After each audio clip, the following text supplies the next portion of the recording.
Daydreaming about dragons. Played a game this past week with Sean Nittner, and it was a one-on-one, one GM, one player, Burning Wheel game that we have been playing for an incredibly long time. And I can tell you exactly how long, actually, because it's recorded. We've been playing since February 7th, 2018. That was when the first game came out on YouTube. So a very long time. And over 2 years since we started. It's only been about 6 sessions because there was a long year and change where we just didn't play a lot. This was a game that was a tweener game. This was a game that we played because Sean and I were often able to show up. And we were noticing that in our Blades in the Dark game, this was what I call a Plan B game, right? We were noticing that a lot of players in our Blades in the Dark game were not able to make it sometimes. So we were like, you know what? Since you and I are often able to make it, let's have a game with just the two of us. And that way, if everybody bails, we can still game. And wouldn't you know it, 2 years later, right? Two plus years later, and the Woebegone crew is scattered to the wind. God bless, that was a fun game and with amazing players who I adore. But that game is done, and our B game is still going. Because sometimes it's just about scheduling. Sometimes it's just about, hey, can you meet up? And that's all right. Really fun. And there is something really rewarding about bringing a chapter of a game to a close. There's just something really special about it, being able to close the book on that thing and say, hey, we're done with that. And we might go back to the world. I could see a couple of different ways that we could play that game again. We could switch up who's the GM if we wanted. We could pick a different part of the world and pick a different situation entirely. We could stay with the situation some of the situations that we've seen created, right? I could see one of us playing an elf or a dwarf and dealing with some of the drama that Bina uncovered in her course of play. So there is that. But it definitely felt like Bina's story was over, which I really love. And it was great to see her grow. And it was cool to see how Sean sometimes decided to... Not decided. When Sean felt, right? Because he was so in character that he felt that Bina had been changed in some fundamental way. And he was very open to that. And he was very open to the wonder of the world. And that made it all very special. That made it all very special. And I feel like I've talked about that before. Someone being open to a character having empathy, or being open to a character being moved, or being open to themselves being moved and showing that through the character, right? It's just a big deal. I almost want to call it some kind of a skill. You know, there's a skill to keeping your heart open, and letting the wonder of the world fill you up. I want a word. I want a long German word for that. A long, beautiful German word for keeping your heart open and letting the wonder of the fantasy world fill you up. And Sean definitely had that. And it was lovely. It made the game really lovely. And, you know, there's another probably a cousin skill, a sibling skill to that, keeping your heart open, which is the act of creating a world of wonder that a player can open their heart to, and so that they can let, you know, so there's both sides, right? One person has to have their heart open, the other person has to be creating something that is interesting. And was just really fun. It was really interesting and a fun game, a strange game, not a game, not a lot of, I don't think Bina did an act of violence in the whole game. And there were times where powerful people were willing to do violence on her behalf. And Sean chose not to do that. And I was really curious about that.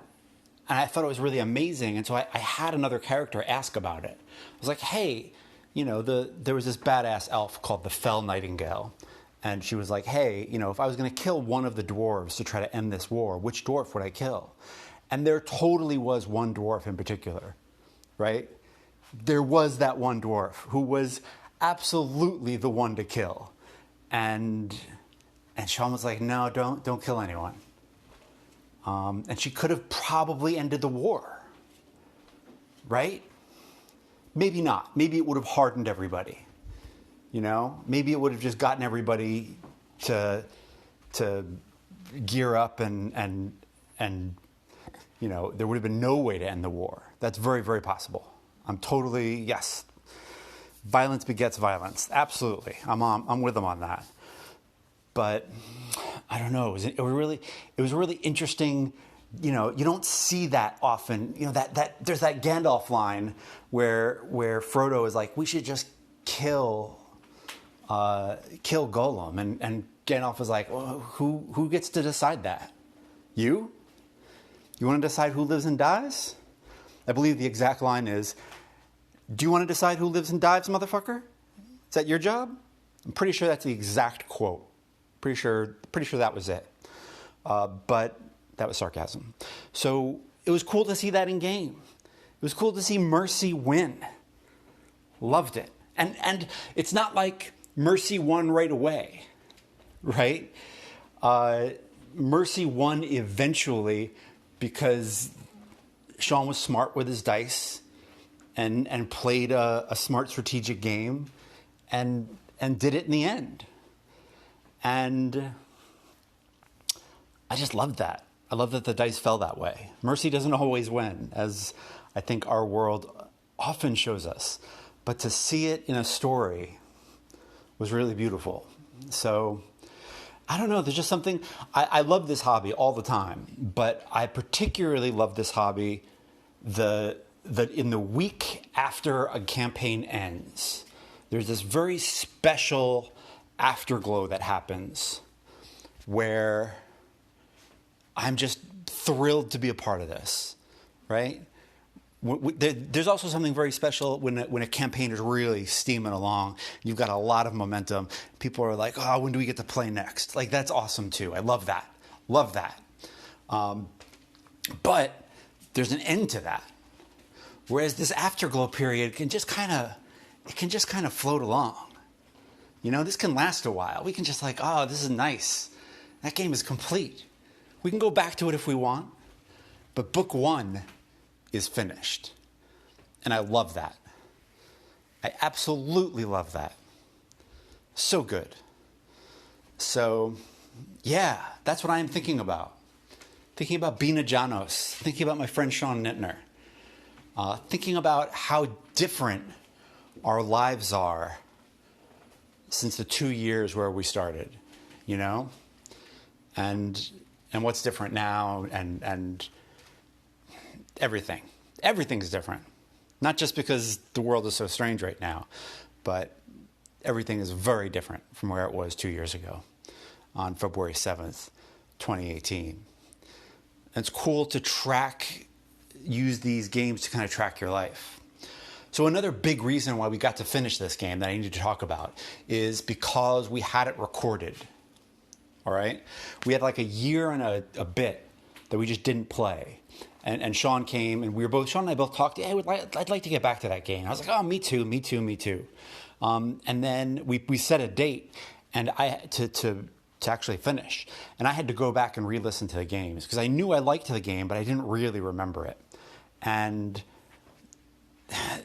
I don't know if I want to record all my games, but I'm very tempted because having it recorded really allowed me to get right back into it and be like, oh, this is what I love about this game. And it allowed everything to get kind of tied up in a neat way at the end that I think otherwise I might have forgotten some things. Some elements might have gotten missed. And being able to go back and listen to the games and listen to the things that happened allowed me to get back to the table and really just get back into the world and remember everything and all the little bits. So I don't know. Recording games. What do you think?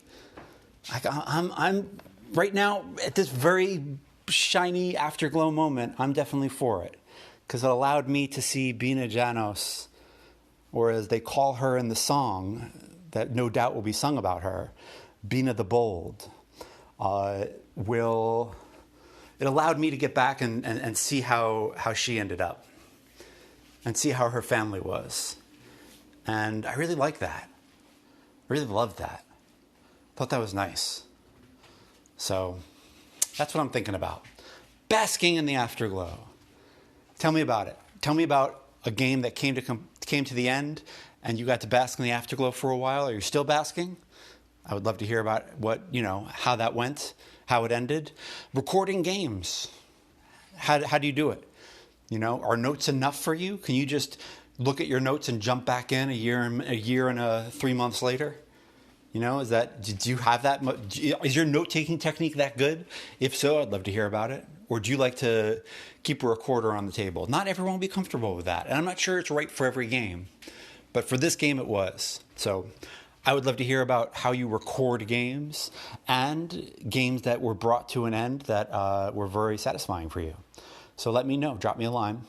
And I will let you know how to get in touch with me in the outro. And let's get to Inspiration Code. All right.